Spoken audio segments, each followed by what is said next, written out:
Hello everyone, আসসালামু আলাইকুম। সবাই কেমন আছো? আশা করছি সবাই অনেক ভালো আছো, সুস্থ আছো। যে যেখান থেকে আমার ভিডিও দেখা শুরু করেছে সবাইকে জানাই অনেক অনেক ভালোবাসা ও শ্রদ্ধা। নতুন দিনে নতুন সকাল, আরও একটি ভিডিও নিয়ে তোমাদের সামনে হাজির হয়েছি। আশা করছি তোমাদের ভালো লাগবে। তো এখন বাজে সকাল 8টা, এখন থেকে আমি আমার ভিডিওটি স্টার্ট করলাম। ঘুম থেকে অনেক আগেই উঠেছি, উঠেই দেখি এই দেখো রৌদ্র একদম ঘরে চলে এসেছে। কি যে পরিমাণ আজকে রোদ্রের তাপ হবে তা জানি না। তো ঘুম থেকে উঠেই দেখছি রৌদ্র উঠে পড়েছে, আর সেই রৌদ্র রুমে চলে এসেছে। রুমে দেখো পুরা ঘর শুধু রৌদ্রের আলোয় জকমক করছে। তো ছেলে ঘুম থেকে উঠলো, উঠেও বাইরে গেল। তো এখনো কেউ ব্রাশ ট্রাশ করা হয়নি, বাসি কাজ কোনো কিছুই করা হয়নি। তো চলো সারাদিন কি কি করি সেটা তোমাদের সাথে শেয়ার করবো, তোমরা সবাই সঙ্গে থেকে।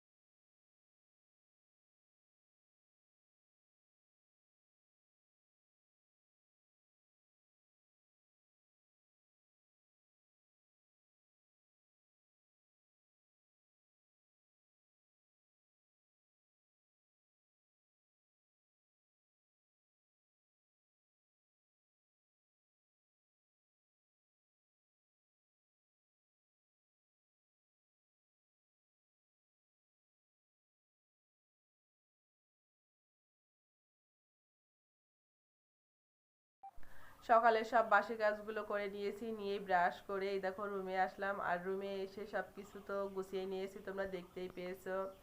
এই দেখো বিছানা টিছানা, এদিকে ঘর টর সবগুলো গুছিয়ে নিয়েছি। তো এখন একটু রান্না করব। আর হচ্ছে রাত্রে যে সজনে ডাঁটা আর মসুরের ডাল দিয়ে রান্না করেছিলাম, ওটা হচ্ছে ছেলে আর মেয়েকে খাওয়ালাম। খাওয়াবো হচ্ছে, ওরা দুজন বাইরে খেলা খেলতে গিয়েছে। তো এখন আমি একটু খেয়ে নেব, নিয়ে রান্না বসিয়ে দেব। সকাল সকালে আজকে প্রচুর গরমে দেখো ঘর উটর গুছাতে যে দেখো ঘেমে একদম একাকার হয়ে গিয়েছি। তো হচ্ছে চলো রান্নাঘরে যাই, দেখি কি রান্না করা যায় আজকে।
তো এই দেখো ঠান্ডা ভাত আর ঠান্ডা তরকারি। তো একটু খেয়ে নিই, যদি খেয়ে কাজ করি না তাহলে একটু মন বসবে, আর এদিকে খিদেও পাবে না। তো একটু ঠান্ডা ভাত তরকারি খেয়ে নিই।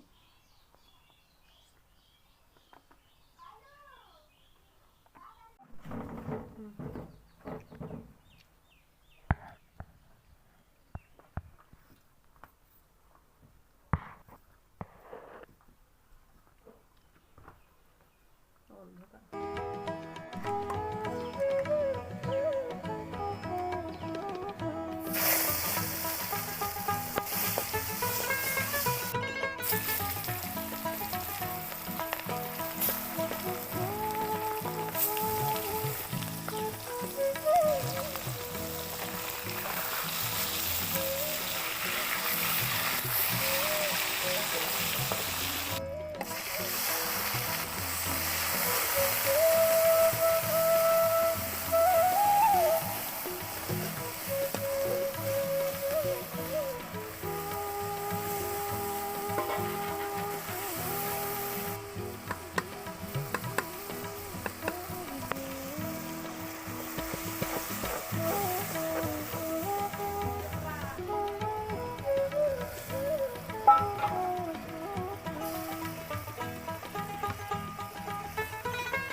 কাপড় চোপড়গুলো সব ভাঁজ করে নিয়েছি, নিয়ে এগুলো এখনও শোকেসের ভিতরে উঠাবো।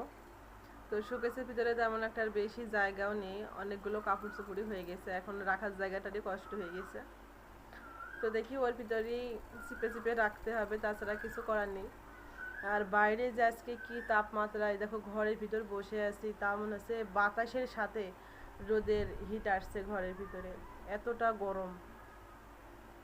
তো ভাবছি এখন একটু মেশিনে বসার দরকার ছিল, যে কালকে যে জামার সিটটা কেটেছি ওটা এখন বানানোর জন্য একটু মেশিনে বসবো। তো এই রোদ্রের তাপ দেখে আর ভালো লাগছে না মেশিনে বসতে। বাড়িতে একটা দুর্ঘটনা ঘটেছে। তো হাজব্যান্ড হচ্ছে বিদেশে যাবে, তো বিদেশ যাওয়ার প্রোগ্রাম করছে। ধরো ওর প্রথমে একটা পাসপোর্ট করা ছিল, সেই পাসপোর্টের হচ্ছে মেয়াদ শেষ। তো এই পাসপোর্টটা রিনিউ করতে দিয়েছে। ধরো অফিসে ওই জায়গায় থেকে কাগজপাতি সব কিছু জমা দিয়েছে, দিয়ে আসার পরে পাসপোর্টটা বা আইডি কার্ডের ফটোকপি আরও কাগজ টাগজ সবগুলো নিয়ে আসছে। নিয়ে আসার পরে ওই জায়গা থেকে আবার ফোন করে হচ্ছে কারেন্টের কাগজ আর হচ্ছে জমির পর্চা আর পাসপোর্টের হচ্ছে ফটোকপি, এই 3টা জিনিস চেয়েছে। তোমার মেয়ের আব্বু আবার ওইটা হচ্ছে আর একজনের কাছে দিয়েছে, যে ওইটা হচ্ছে একটু জমা দিয়ে আসার জন্য। এবার সে নিয়ে গিয়েছে, নিয়ে গিয়ে এখন ওইটা অফিসেই রেখে এসেছে কি বাড়িতেই রেখেছে কি কোথায় রেখেছে সে আর সেটা বলতে পারছে না। এখন ধরো সেই পাসপোর্টটা হারিয়ে গেছে, এখন আর কোনো মতে ওই পাসপোর্ট ছাড়া ধরো অফিস থেকে পাসপোর্ট দিচ্ছে না। তো মনে হচ্ছে যেন বাড়িতেই কোথাও আছে, পুরাটা ঘর মানে ঘরের যাবতীয় জায়গা সব জায়গায় খোঁজা হয়েছে, শোকেস টোকেস হাবি জাবি সব জায়গায়। তো ভাবছে হয়তো কখন বাড়িতে নিয়ে এসেছে, নিয়ে এসে রেখেছে, কিন্তু বাড়িতে নিয়ে আসেনি, ওর কাছেই ছিল। তো তবুও মনের সন্দেহ, সারা ঘর সব কিছু খোঁজা তছনছ করা হয়েছে, কিন্তু পাওয়া যায়নি। তো আবার হচ্ছে অফিসে গিয়েছে, তো অফিস থেকে বলেছে হচ্ছে যে থানায় জিডি করতে, করার পরে ধরো যে ওই জায়গা থেকে কাগজ দেবে, তারপরে পাসপোর্ট বের হবে। তো ধরো বিদেশ যাওয়ার প্রথমে একটা বাধা সৃষ্টি হয়েছে, তো এর জন্য একটু ধরো মনটাও খারাপ, যে যাওয়ার আগে একটা দুর্ঘটনা ঘটে গেল আর এই জিনিসটা হারিয়ে গেল। মানে পাসপোর্ট হচ্ছে একটা মানুষের প্রাণ, যারা বিদেশ থাকে বা যারা বিদেশ যাওয়ার জন্য প্রস্তুতি চলে, তাদের হচ্ছে পাসপোর্টটা একটা জীবন, তাদের প্রাণ এইটা। তো ফার্স্টে এটা হারিয়ে গেল, এটা নিয়ে একটা সমস্যাও তৈরি হয়ে গেল। তো অফিস থেকে কালকে ফোন দিয়েছিল, তো ওখান থেকে বলেছে যে এখনও 4-5 দিন পরে দেওয়ার কথা বলেছে, কিন্তু এই পাসপোর্ট নিয়ে ইন্ডিয়ায় যাওয়া যাবে না, সব জায়গায় যাওয়া যাবে বলে ইন্ডিয়ায় যাওয়া যাবে না। ইন্ডিয়ায় যেতে নাকি হচ্ছে ডবল পাসপোর্ট লাগে, তো তখন আবার একটা করতে হবে। হচ্ছে তাও ভালো, পাওয়া তো যাচ্ছে, একটু কষ্ট হলো বা টাকা খরচ হলো, এটা এখন করাতে যাচ্ছে। তো এটা দিয়েই বিদেশ যাক, তারপরে হচ্ছে পরবর্তীতে যদি আবার কোনো প্রয়োজন হয় তখন আবার করে নেবে। তো এখন 4-5 দিন সময় দিয়েছে, দেখি কবে দেয়। তোমরা একটু দোয়া করো যাতে পাসপোর্টটা হাতে পেয়ে যাই, বা স্বপ্নটা যাতে পূরণ হয়, যে সারাদিন ধরো এই মাঠের পরিশ্রম করা, গরু ছাগল এগুলোই, বাইরের আর কোনো একটা ইনকাম সোর্স নেই। তো বিদেশে গেলে ধরো নিজে এদিকে গরু ছাগল পুষলাম, আবাদগুলো মানুষ দিয়ে করালাম, আর বিদেশ থেকে যতটুকুই হবে ততটুকু ধরো যে রেখে দেব।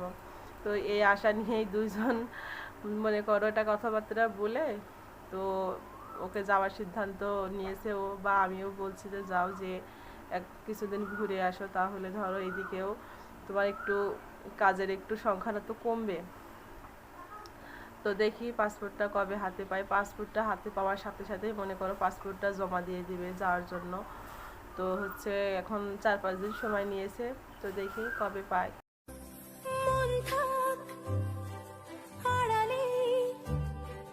মাঝে মাঝে ছুটে আসা, জানি হাত বাড়ালে ধরা দেবে ভালোবাসা। তুমি পথ চেনো, পাশে আছি জেনো, আমাকেও সঙ্গে নিলে